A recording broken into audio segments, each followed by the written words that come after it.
Another day, another dollar. Thank the Lord for another 24. God, I knew that was you. Finna head into work here in a little bit. Another correctional officer video. You know, this video, I wrote down as many things that I could think of. You know, tips, bits of wisdom I picked up over the years in my career in corrections, to help you be successful on the job. That's the only reason I'm doing these videos, in my honest opinion, is to help people successfully, do the job. Work as far as working in corrections, any aspect that I could think of, going through the hiring process, what to expect at the interviews, going through the academy, when you get back from the academy, your first day working on the unit, dealing with inmates, different scenarios that may arise in your career, giving y'all, some of my war stories in my 13 years working in corrections. I've been at 3 different facilities, 1 county jail, 2 different federal prisons. I've seen a lot of different things in my career, so I like to share that, just to help people out,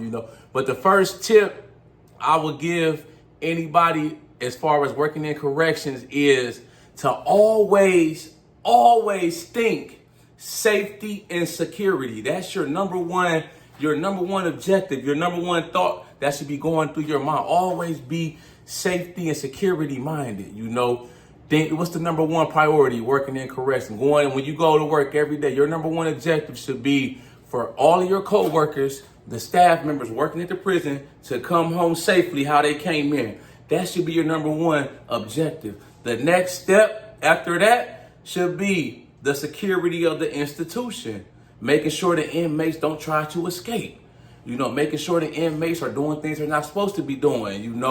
Trying to assault each other, stabbing each other, staff assaults, trying to harm themselves, suicide, making sure a medical emergency may pop off on your unit, stuff like that.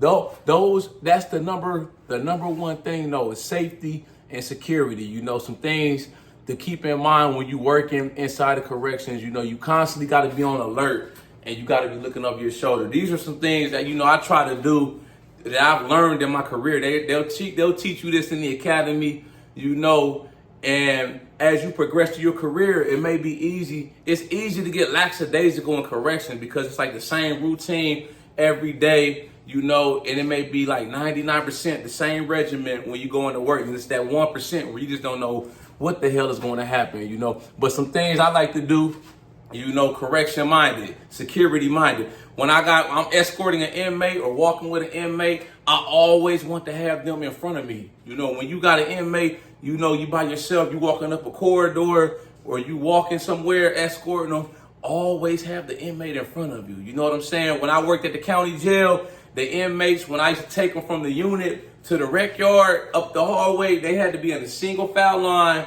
on the right side of the hallway, and I walked on the left behind them. Where I'm at now, the federal prison system, it's a little more open concept, as far as the prison versus the county jail. So the movement's a little more freer. The inmates, they be all over the place during the move. You may have inmates walking this way to go to education.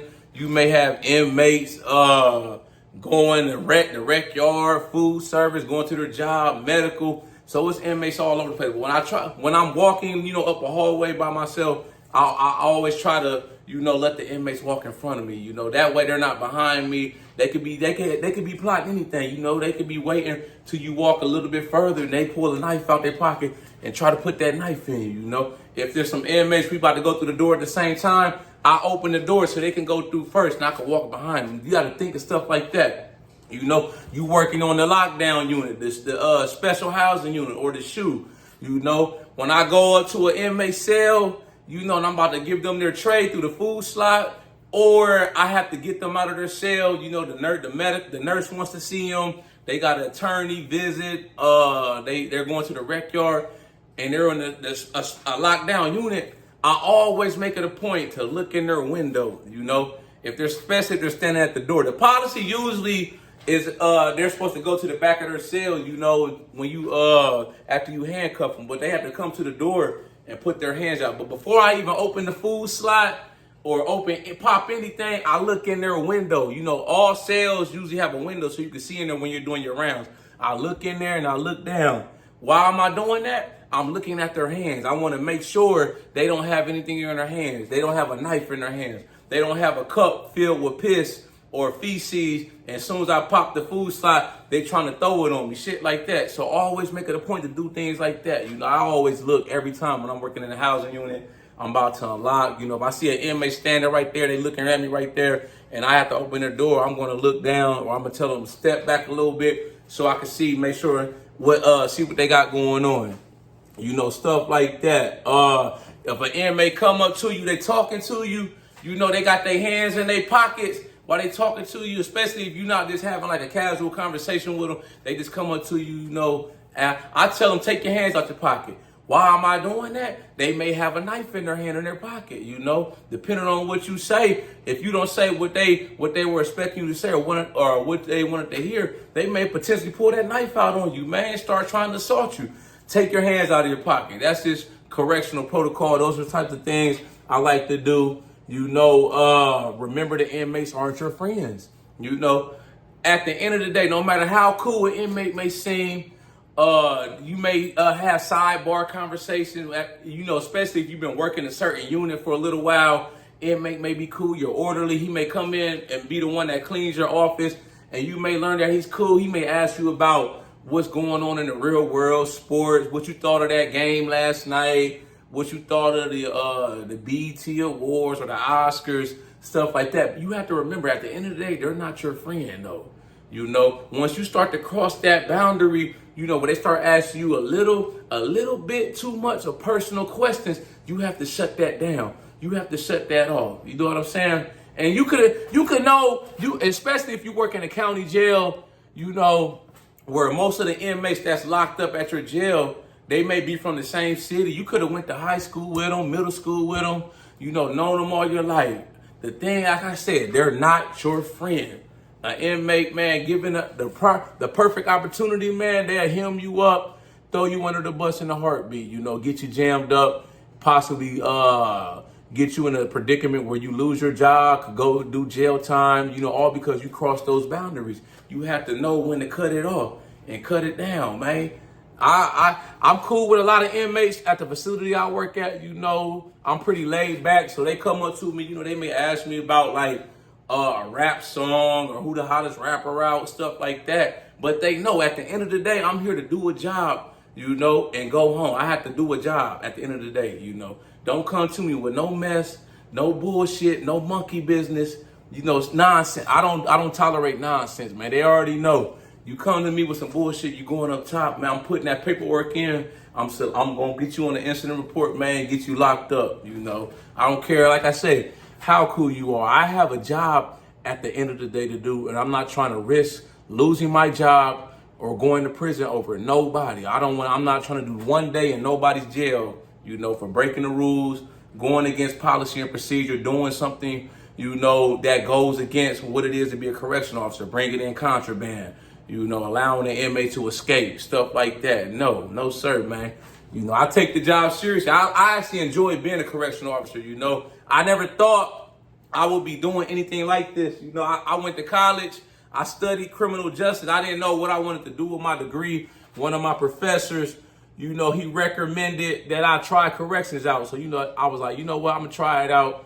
And I started at the county jail. I had, by the time I graduated with my degree, I had been working at the county jail for like 9 months. I had 9 months experience by the time I got my degree in criminal justice, So I stuck with it. I almost ended up quitting. I almost didn't even make it through. I found an inmate that hung himself.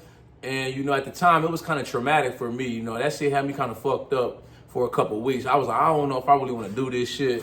But I stuck it out. 13 years later, I'm still doing it. I actually enjoy it.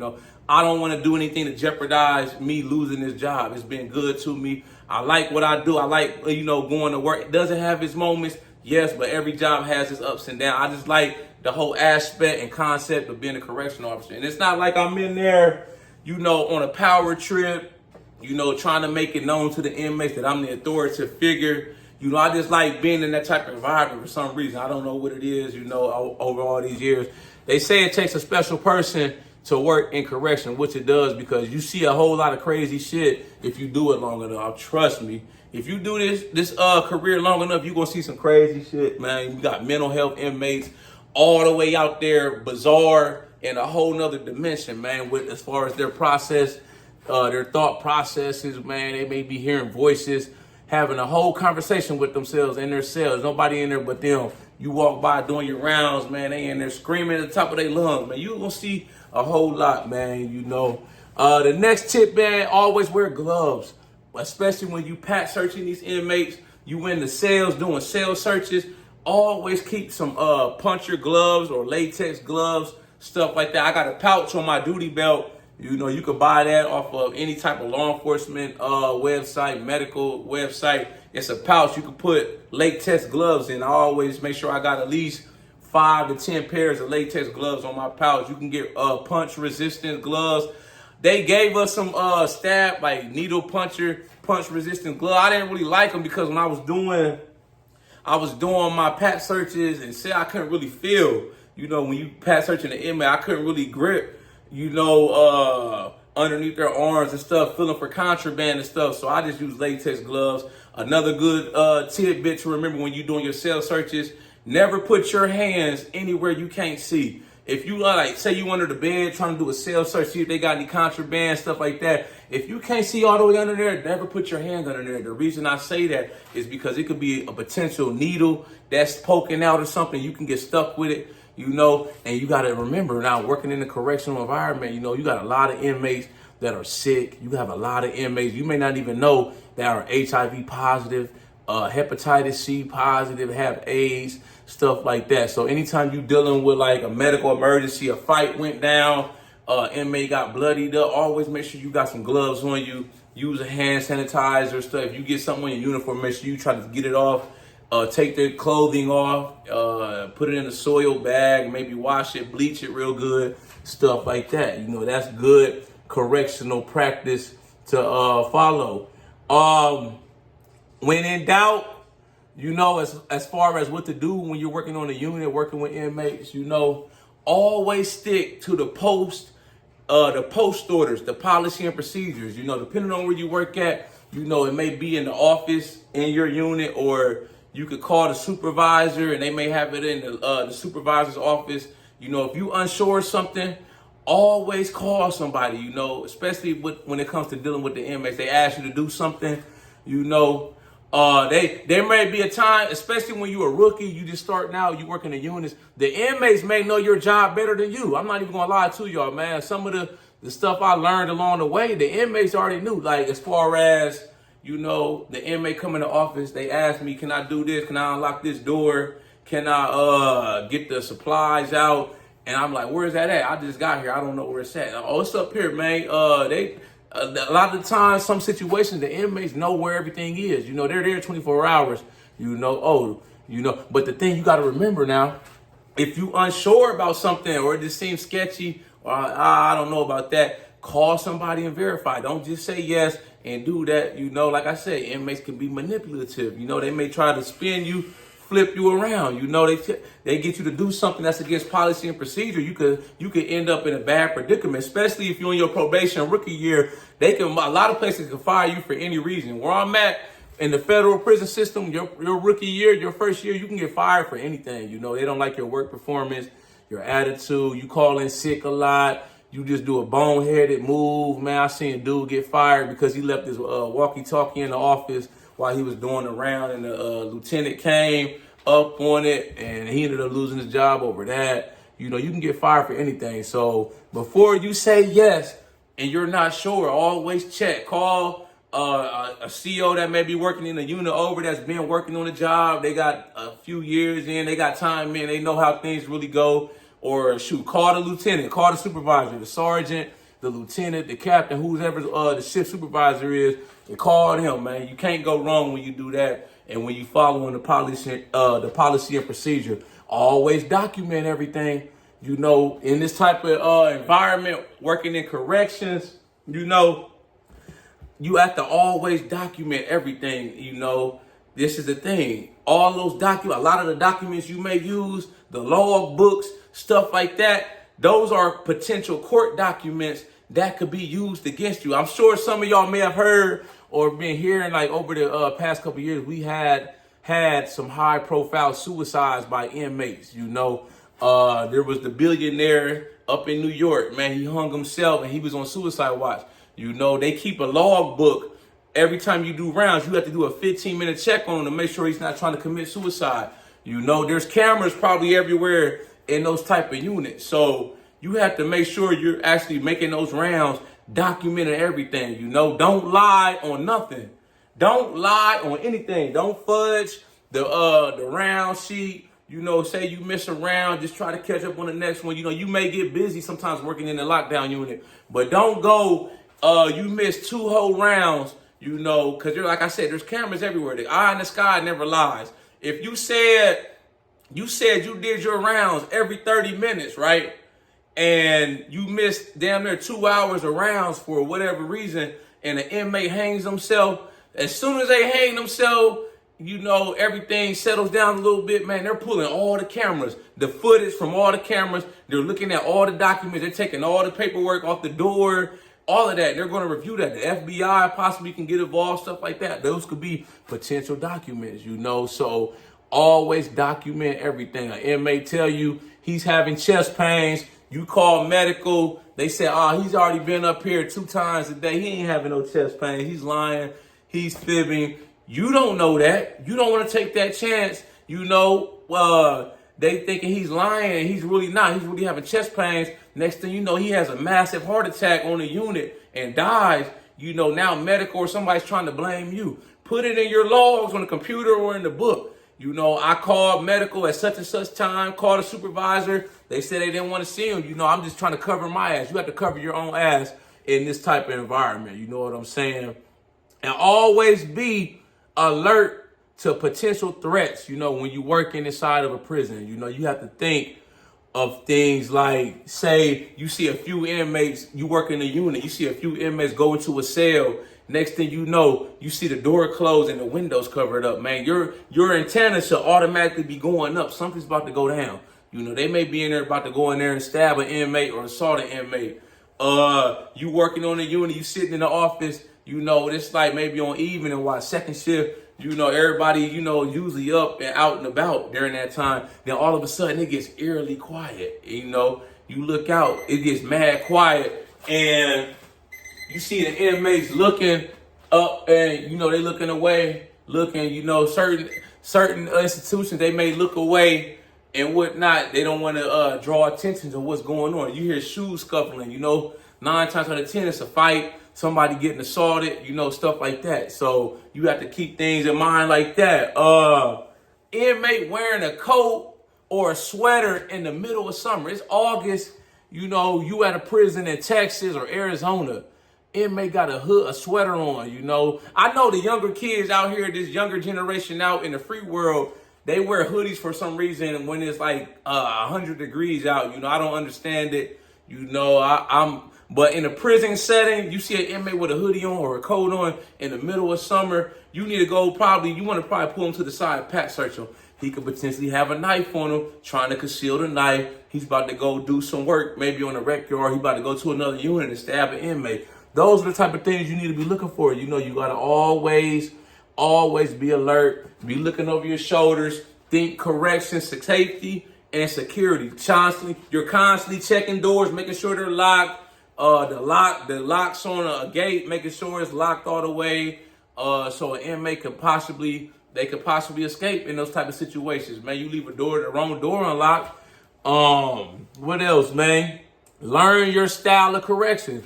Every CO is different. You know, when you by yourself working in a unit, everybody has their own preference of how they want to run the unit, their pet peeves, what they expect out of the inmates once they start working that unit. You have to learn what works best for you, you know. At the end of the day, as long as you are within policy and procedure, you can run it how you want, man. You want to go in there and tear up all their cells, you know, doing cell searches every minute you can. That's on you. You know, that's your decision. You know, as long as you're in the policy and procedure, you could do whatever you want, man. Stay in policy and procedure though. Now, don't go, as long as you don't cross those boundaries and go outside of policy and procedure, you're good. You know what I'm saying? Keep working on your communication skills.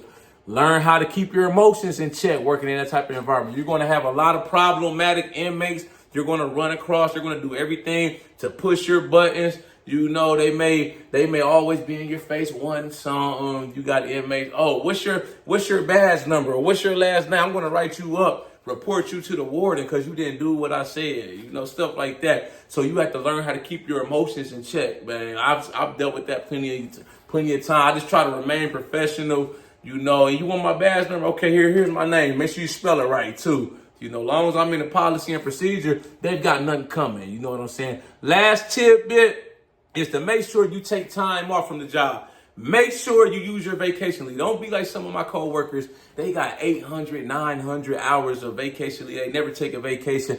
This is a high stressful job. You know what I'm saying? You have to take some time off to decompress from the job, you know, especially if you go in there, you're working a lot of hours, you hit the ground running, working a lot of overtime. You got to know how to cut that shit off. Me, what I do when I'm out at work, as soon as my relief show up and I walk out that gate, I turn that shit off. That's the prison is the last thing I'm thinking about when I'm out here in the free world. You know, I'm living my best life, trying to do what I enjoy, you know, shit like the gym, going out to eat, you know, catching up on my shows, stuff like that. I don't talk about work outside of work, you know, unless I'm doing a video or something like that, you know. So you got to learn how to turn that shit off and decompress, man. The prison is still going to be there. The jail is not going to burn down, you know, as soon as you leave, you know. So take that shit off of your mind, you know. Don't take the job home with you. Shit like that. You have a bad day. You get into an altercation with an inmate. You got to learn how to put that shit behind you because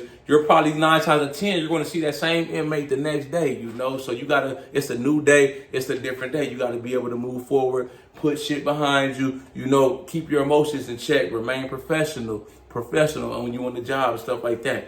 Y'all like this video, make sure you subscribe to my channel at The Ghetto Bodybuilder. Follow me on Instagram, TikTok at The Ghetto Bodybuilder. I have merchandise for sale. Shop with me on my website, www.theghettobodybuilder.com. But yeah, I hope this video gave y'all some more insight onto the job. You know, whether you about to you going through the hiring process, you about to hit the academy, you interested in correction, but you still on the fence. You know, these are just some things I picked up along the years.